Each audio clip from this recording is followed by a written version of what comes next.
ምሮኒ አንተን ከማፍቀር ውጭ ምን አድርጌያለሁ? ለምንድን ነው እንደዚህ የምታሰቃየኝ? እባክሽ በቃ አምረን አሁን ወደ ቤት ነው። ኤርሚያስ የጠየቅኩህን ብቻ መልስልኝ። ቆይ ምን በድዬክ ነው? ለፍቅራችን ያስፈልጋል ያልኩትን ነገር በሙሉ አደረግኩ እንጂ ሌላ ምን አደረግኩ? እባክሽ አምረን አሁን ስለዚህ ነገር የምናወራበት እኮ ሰዓት አይ ቤት ልውሰድሽና እረፍት አድርጊ። ልቀቀኝ። እንደውም አታስፈልገኝም፣ ሂድልኝ። እንደዚህ ሆነሽ ወደ ትቴች ነው መቼም ቢሆን ብቻሽን ምን ይልብሽም። ያው ቤት ደርሰናል። የሆነ የሚረዳሽ ሰው ቢኖር ጥሩ ነበር። ለእኔ እየተጨነክልኝ ነው እንዴ? ለምንድን ነው የማልጨነቀው? ባረኩት ነገር አዝኛለሁ፣ ተጸጽቻለሁ አልኩሽ እኮ አላመንሽኝም እንዴ? አንተማ ሌላኛውን ሚስጥሬን ስለያዝክ ተደሰት እንጂ ለምን ታፍራለህ? ማለት ይሄ ደግሞ ምን ማለት ነው? አሁን ደግሞ በዚህ ልታስፈራራኝ ነው አይደል? እርጉዝ አለመሆንሽን ለባልሽና ለቤተሰቦቹ እነግራለሁ እያልከኝ ነው? እሺ ለዚህኛው ደግሞ ስንት ነው የምታስከፍለኝ? አሁን ቤትሽ ገብተሽ ብታርፍ ይሻልሻል። ባለሳሳት ነገር መሰለኝ ሽማግሌ የሚላክልሽ። በጣም ጨካኝ ነው ኤርሚያስ፣ ከጠበቅኩ በላይ አረመኔ ነህ። አሁን እያወራሽ ያለሽው ነገር ስለ ጽንሱ ከሆነ በጣም ማዘን ግን ደግሞ ግራም ነፈሰ ቀኝ ናሆምን አግብተሽ ኖር እንደማትፈልጊ ነው የማውቀው። ምንድን ነው ለማለት እየሞከርክ ያለው?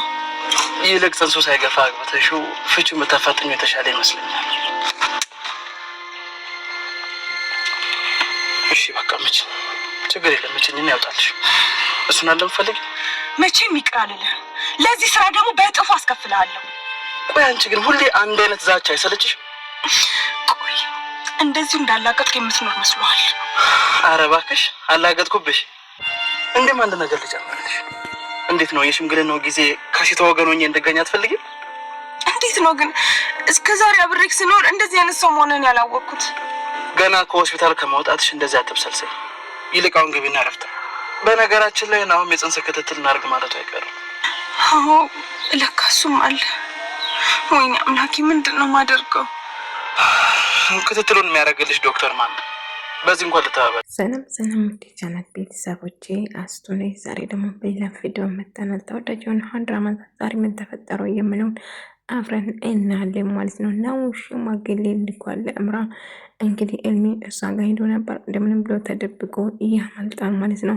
እምራ እጅግ በጣም ከፍታለች። ኤልሚ እባክን ከህይወቴ ውጣልኝ፣ ደክሜ ላይ ካልፈልግም እያለች ነበር። ኤልሚ ግን የሚፈልጉ ገንዘብና ገንዘብ ብቻ ነው። እልቁንስ ቶሎ አግብተሽ እሱ ፈተሽ ገንዘብ እንድትካፋይ ነው የኔ ፍላጎት እንጂ እጅ ባዶሽ እንድትቀሪ አልፈልግም እያለ ነበር። ናሆምና ናሆም እንግዲህ በጣም እየተቀራረቡ ነው። በጣም እየተጫወተች እና ሳቅጣና እንዲሁም እየተጫወች እንደሆነች ተረዳ። እስከ ዛሬ የት ነበር የፈገግታሽ እያለ ነበር እሷን ለመቅረብ እና ከእሷ ጋር ባለበት ሰዓት ደስተኛ እንደሆነ እየተሰማው ነው። ኤልሚ ግን በጣም ተናዷል። ምክንያቱም ናሆሜን እንደፈለገ እንደሆነ ተረዳ። ኤልሚን በድጋሚ ላይ ካልፈልግም ከህይወቴ ይውጣልኝ እያለችው ነበር እምራ። ነገር ግን ኤልሚ ማውጣት እንደማይፈልግና መቼም ብቻውን እንደማይተው ይነግራታል። ነገር ግን ኤልሚ እባክህ ተወኝ፣ ቆይ ምን በድዬሽ ነው እንደዚህ የምታሰቃየኝ? በቃ ከህይወቴ ውጣልኝ፣ በቃ አጠገቤ አትድረስ፣ በቃ የፈለኩትን ላድርጎ እንድትረሳኝ እፈልጋለሁ። ምንም አይነት ገንዘብ ወይም ምንም ነገር ዛቻ፣ ማስፈራራን አቁም እያለችው ነበር። እሱማ መሆን የለበትም፣ ስለዚህ አማራጭ የለኝም ናሆሜ እሺ ብላኝ ከኔ ጋር ብትሆን ኖሮ ራሳሽ ነበር። ነገር ግን እውነት መሆን ስለማልፈልግ ገንዘብ ነው የምፈልገው እያለው ነበር። ነገር ግን የዳጊ አባት ደግሞ ዝናሽም እጅግ በጣም አስጨነቃት። እኔ የምፈልገውም ቤት እንዲከራይን ቤት ተከራይን እና ልጅ ግን መቼም ቢሆን እንደማይተዋት ነገራት። እሷም በጣም ፈራች።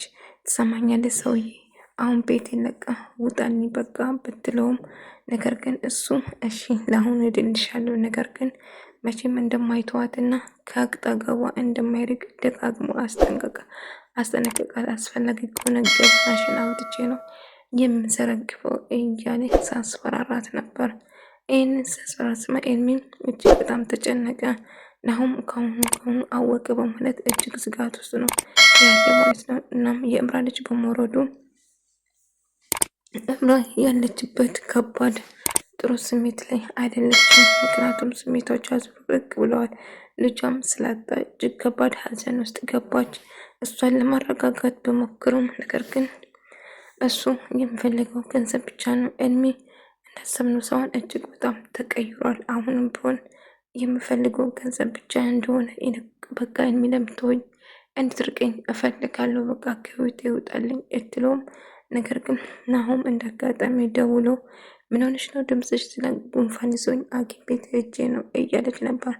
እርጉዝ እንደሆነች ነው አሁንም የሚያውቁት ማለት ነው። እንግዲህ ሽምግልና አምራካ ሽምግልና ይላካል ማለት ነው። ነገር ግን እሷ በጣም በጭራሽ ደስተኛ አይደለችም። ምክንያቱም ልጇን በማጣቷ እጅግ በጣም አዝና በጣም ተከፍታለች እና ምንም እንዳልተፈጠረ እንድታስመስል እየነገረው ነበር። አታካብጂ፣ በቃ አንቺ ብቻ ሰውቶኝ እኮ እኔም እኮ ልጄን አጥቻለሁ፣ በቃ ተረጋጊ እያላት ነበር። እሷ በጣም ተከፍታ እጅግ በጣም እየነገሰች ነበር። ዳጊ ናሆሜን ለመቅረብ እየሞከረ ነው። አስጠናሻለሁ በሚል ምክንያት ከእሷ ፍቅር እንደያዛትና እንደሚወዳት ለመናገር እየቀረበ ነበር። ግን ከዚህ ልጅ ጋር በጣም የተቀራረባችሁ ይመስለኛል። ጭራሹ ስሙን ማቆላመጥ ጀመርሽ አይደለም እያላት ነበር። ነው አይ እንደምታስብ አይደለም ዳጊ ጥሩ ሰውና ጥሩ ስነ ምግባር ያለ ልጅ ነው እንጂ እና ይላል የተለየ ግንኙነት ወይ የተለየ ቅርቤታ የለንም፣ ስራ ብቻ ነው እና አስጠኝ የተማሪና አስተማሪ ግንኙነት ነው እንጂ ሌላ ግንኙነት የለንም እያለችው ነበር። አይ ቢሆን ይሻላል እንዴ ምንድን ነው መቀናቱ ነው እንዴ እያለችው ነበር። አይ በጭራሽ ለምን እቀናለሁ፣ ብቻ ለአንቺ በጣም አስባለሁ። ከዚህ በፊት ያሳለፍሽው ነገር ደግመሽ እንድታሳልፊ አልፈልግም እያላት ነበር። ቢሆንም ስላስብክልኝ በጣም አመሰግናለሁ፣ እውነቴን ነው ለእኔ በማሰብህ በጣም ቆርቻለሁ፣ ከልብ አመሰግናለሁ እያለችው ነበር። እና ይህማ ግዴታ ነው፣ ግን የጓደኛሞች ልጆች እኮ ነን፣ እኛ ቤተሰብ ነን እያለው ነበር። እንግዲህ አባቷም ሕክምና ለማድረግ ወደ ውጭ ሀገር አስተካክሎ እንደጨረሰለት አቶ ልኩን ለተሰማ ነገረው። ተሰማም በጣም ደስ አሉ።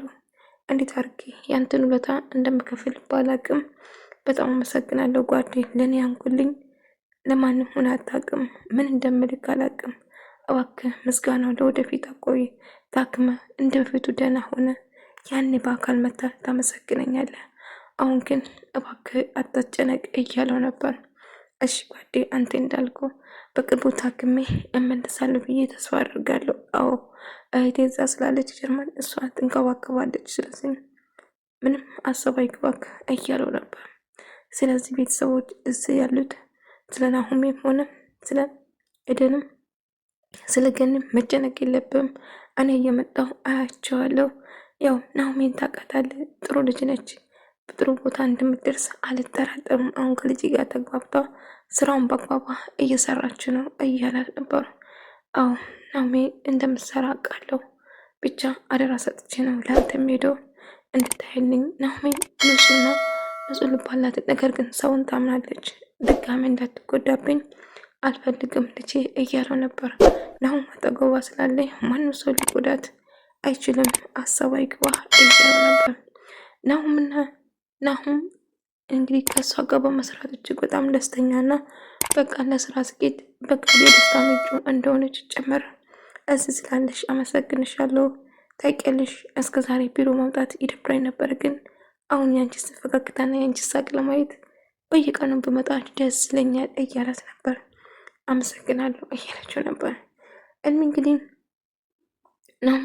አምራም ወደ ቤት ካደረሳ በኋላ እንግዲህ እሱ የሚፈልገው ገንዘብ ብቻ ስለሆነ ስላለፈው ነገር በቃ እንግዲህ አሁን ራስሽን እንደዛ አታርጊ፣ ሰው ያስፈልግሻል ብላቱም፣ ነገር ግን እባክህን በቃ ብቻዬን ተወኝ እያለችው ነበር። ቢሆንም እንደማይተዋት ብቻዋን እየነገረ ቆይ ምንድነው ከኔ የምትፈልገው? አሁን የምፈልገው ናሆም አግብተሽው እርሱን እንድትካፈይ ነው የምፈልገው፣ ከዛ ትፈችዋለሽ እያለ ነበር። እሷ ግን በጣም ትናደድና በጥፊ ትመታዋለች። ነገር ግን አሁንም ቢሆን እሱ ለእሷ ምንም አይነት ስሜት አይወዳትም። ነገር ግን ገንዘቡ ብቻ ነው የምፈልገው ማለት ነው። ውይ እሚ በጣም ታፈሳለች፣ ታሳፍር እንዳንተነ ጨካኝና አረመኔ አይቻለቅም እያለ ስጨው ነበር። በመጨረሻ ዳጊና ዳግናናውም ይገናኛሉ ማለት ነው። ከዛ ጥሩ መልስ አይመላለስም እና እሱም ደግሞ ወይዛ ድረስ እስከ መቼ ነው የምትቆይ? አባቴስ ለምን ቤት ተከራይተህ አትወጡም እያለ እንደውም አንተም እንድትወጣ እፈልጋለሁ እያለው ነበር። ስለምን እንደምታወራው አላውቅም ትሰማኛለህ እያለ እንደውም ቆይ አንተ ትሰራለህ አይደል እንዴ? ለምንድን ቤት ተከራይተህ የማታወጣ ቤተሰብ ላይ የምትቀመጥ እያለ ነበር። መስመር ላትልፋ የምትናገረው ነገር እያሰብክ እኔ ከአንተ ጋር ለመስማማት እየሞከርኩ ነው። ጥልጥል እያለክ ነው። ችግሩ ምንድን ነው? ከኔ ጋር የመፎካከር እያለ ነበር። እኔ ከአንተ ጋር አልተፎካከርኩም፣ ግን ያልኩት ነገር እውነት አይደለ እንደ እያለው ነበር። ነገር ግን አሁን በዳጊ እጅግ በጣም ይናደዳል። በጭራሽ አይስማሙም። ዳጊ አባት ደግሞ ተደብቆ እያዳመጠው ነበር ምን እንደሚያወሩ ማለት ነው። የዳጊ አባት እጅግ በጣም አደገኛ ይመስለኛል በነገራችን ላይ ማለት ነው። እንግዲህ ዳጊ ሲወጣ አባዬ ምን ትሰራለህ እዚህ ብሎ ስጠይቀው ልጄ እንዳጋጣሚ እኮ የምሰራበት ቦታ ለማየት ነው የመጣሁት እያለው ነበር። ናሁም ግን እጅግ በጣም ተመሳጨ። ምክንያቱም ዳጊ የሚያናግረው ንግግር በጣም ያስጠላ ነበር። በዛ የተነሳ ተናዶ ነበር። አባዬ እባክህን እንሂድ ብሎ ዳጊ ይዞ አባዬ ወደ ሌላ ካፌ ይዘውድና ምግብ ይጋብዛል። ከዛ አባዬ እባክህን እዚህ የመጣ ትረብሸኝ፣ በቃ እኔ የምሰራበት ማየት ከፈለግ ሌላ ጊዜ ታያለ እያለው ነበር። እምራና ናሁም ይገናኛሉ ማለት ነው። ናሁም እንግዲህ ሴት ብትኖር ወንድ ብትሆን እያለ ስለ ልጁ እያወራ ነበር። እምራ ግን ስለዚህ ጉዳይ ማውራት አትፈልግም ነበር። ምክንያቱም ልጇ እንደወረደባት ለናሁም አላወቅም ማለት ነው። ድጋሚ ለማርገዝ ትሞክራለች፣ ግን በጣም ፈርታ ስትጨነቅ ወደ ቤት ሸኛን፣ እባክህ ወደ ቤት መሄድ ፈልጋለሁ እያለች ቆይ ምን ይችላል ፊት ሲልክ እኮ አይደለም የተፈጠረ ነገር አለ እያላት ነበር። አይ ምንም የተፈጠረ ነገር የለም ግን ወደ ቤት መሄድ ፈልጌ ነው እያለችው ነበር። እሺ በቃ ቤት ደርስሻለሁ ግን ደህና እያለት ነበር። አዎ ደህና ነኝ ግን ወደ ቤት እንድታደርሰን ብቻ ነው የምንፈልገው እያለ ነበር። ዳጊ ለምክንያት በላም አባዬ ጨርሰሃል እኮ እያለ ነበር። ለማንኛውም ቤት እከራይልሃለሁ ከዛ ቤት ትወጣለህ እያለ ነበር። እሱ ግን ዝናሽን ለማራቅ አይፈልግም ማለት ነው። አባዬ እባክህ የምትናገረው ነገር አስብ። እሷ እኮ ባለትዳር ነች። እሷ እኮ አትፈልገንም። እንዴት እንደዚህ ትላለህ? ባለትዳር እየሆነች ሆና እንኳን ስለ እሷ ማሰብ አልነበረብም። ይሄ አንተ ጥፋት ነው አባዬ እያለው ነበር። ሆኖም ግን ቤቱን ካገኘልን ወደዛ አካባቢ ጠጋ ብለህ ፈልግልን እየወይ አባዬ እባክህን ትሆን አታበሳጭልን አታስብም እንዴ? እሺ በቃ ልጅ የተረጋጋ እያለ ነበር። እንግዲህ ናሁምና አቶ ልኩን አንድ ላይ እንደ ልጄ ነው ማይሽ እያለ ተሳወራ ነበር።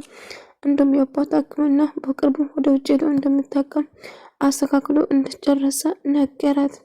የእውነት ምን እንደምለው አላውቅም ጋሺ በጣም አመሰግናለሁ ለኔ ዋልክልኝ ውለታ መቼም ቢሆን አረሳም እያለችው ነበር። አይ ልጄ ምንም ያደረኩልሽ ነገር የለም ግን ለውለታ አትቁጥሪ፣ አንቺ ምን አባትሽን ከዚህ በላይ ይገባቸዋል እያለ ነበር። ስለ ሁሉ ነገር ከልብ አመሰግናለሁ ላደረክልኝ ነገር መቼም አልረሳው እያለችው ነበር። እና በመጨረሻ ናሁም ደግሞ ያግኝተው እምራ እራት ቤት እንዲጋብዛትና ሽማግሌ መላክ እንደሚችል እየነገረ ነበር። እንደውም ስለ ዳጊ ደስ የማይለኝ ነገር አለ አባዬ ችግራቸው ምን እንደሆነ እየጠየቀ ነበር። ነው እባክህ እንደዛ ነገር አታውራ እንግዳ ናቸው እኮ እነሱ እያለ ነበር። ለማንኛውም እምራ እራት ጋር ትጋበዝ ጥራት ይሄን ነው ሽማግሌው ነገ እንጨርሳለን እያለ ነበር። አባዬ ስለ ሁሉ ነገር አመሰግናለሁ እያለ ነው። እኔ እንዳጋጣሚ እሷን ለመጠየቅ ዘው ብሎ መኝታ ቤት ካልገባ አይሆንም እንደ እያለ ናሁም እንዳጋጣሚ ይመጣባቸዋል። እምራ እጅግ በጣም ትደነግጥና ናሁም እጅግ ትደነግጣል ማለት ነው። እምራ ጠይቃ ዋጣልኝ እባክህን